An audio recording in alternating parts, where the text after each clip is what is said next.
Bonjour, Laurie Bouliane, agente de prévention, de sensibilisation et d'intervention dans les communautés au CALAX de Bécomo. Aujourd'hui, je vais vous aider à distinguer la différence entre un CAVAC et un CALAX. Ça arrive souvent que les gens nous mélangent. Dans le fond, les deux, on travaille auprès des victimes de violences sexuelles. Par contre, le CAVAC peut aussi intervenir auprès des victimes en général, des victimes de violences, des victimes par exemple, des gens qui se sont fait voler leur voiture. Donc, en général, tout acte criminel, le CAVAC peut aider. Le CALAX, on travaille vraiment spécifiquement en violence sexuelle. Dans le fond, nous, on va faire de l'accompagnement socio-judiciaire. Donc, on va accompagner la femme dans le processus judiciaire, mais par contre, s'il y a d'autres organismes impliqués, par exemple à l'hôpital, s'il y a un médecin impliqué, ou par exemple si la DPJ aussi est impliquée dans la situation, nous, on va vraiment les accompagner tout au long là, du processus. Ici au CALAX, quand la femme vient chercher des services, c'est possible qu'elle décide de porter plainte. Par contre, elle n'est peut-être pas nécessairement rendue là. Peut-être qu'elle a besoin d'informations avant.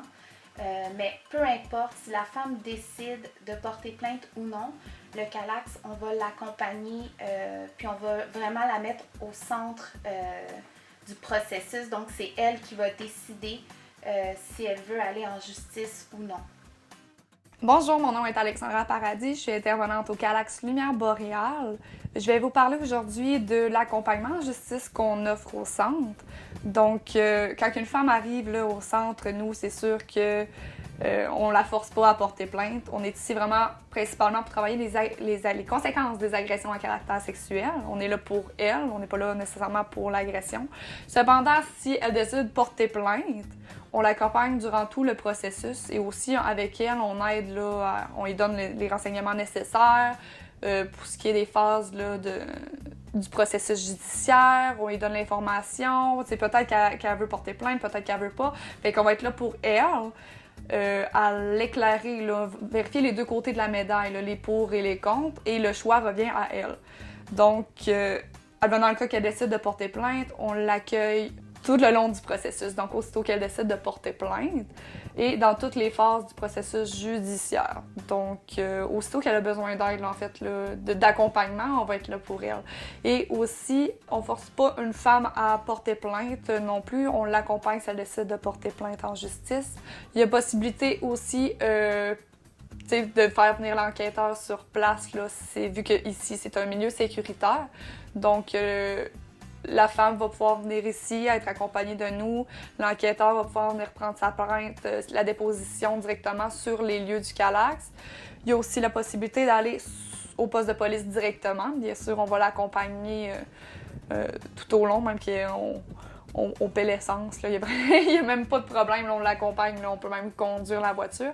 Et dans le cas que vous êtes issu d'une communauté autochtone, il y a aussi la possibilité d'aller porter plainte auprès de votre poste de police de la communauté. Cependant, faut que vous soyez aussi au courant qu'il y a possibilité d'aller porter plainte ailleurs, dans le cas que ça vous tente pas d'aller porter plainte dans votre communauté, parce que on connaît la réalité là, des communautés autochtones. On sait que c'est une petite communauté, les gens se connaissent tous à l'intérieur. Il se peut que lorsque vous allez porter plainte auprès de votre poste de police, que l'enquêteur ou le policier connaisse votre famille et que ça vous tente pas nécessairement qu'ils sachent que vous avez porter plainte.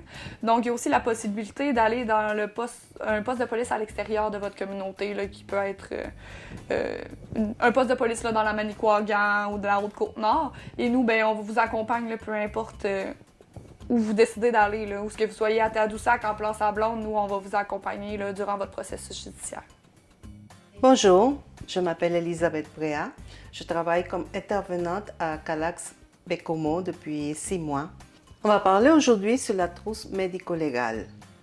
Une femme qui a été victime d'agression sexuelle, elle peut, avant que passent les 5 premiers jours, elle a le choix de faire un examen médico-légal.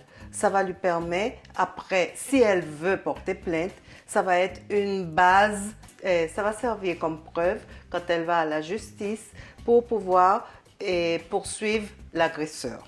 Quand elle arrive à l'hôpital qui a été désigné pour faire cet examen, là, on va prendre plusieurs types d'exemplaires et puis ça va lui permettre, même si elle décide de ne pas porter plainte aussi, d'écarter n'importe quel type de maladie de transmission sexuelle et par le sang. C'est très important que plus vite vous allez à l'hôpital, plus on va avoir des preuves pour faire la poursuite à l'agresseur. Il faut toujours se rappeler que l'agression à caractère sexuel n'est jamais la faute de la victime, c'est toujours la faute de l'agresseur.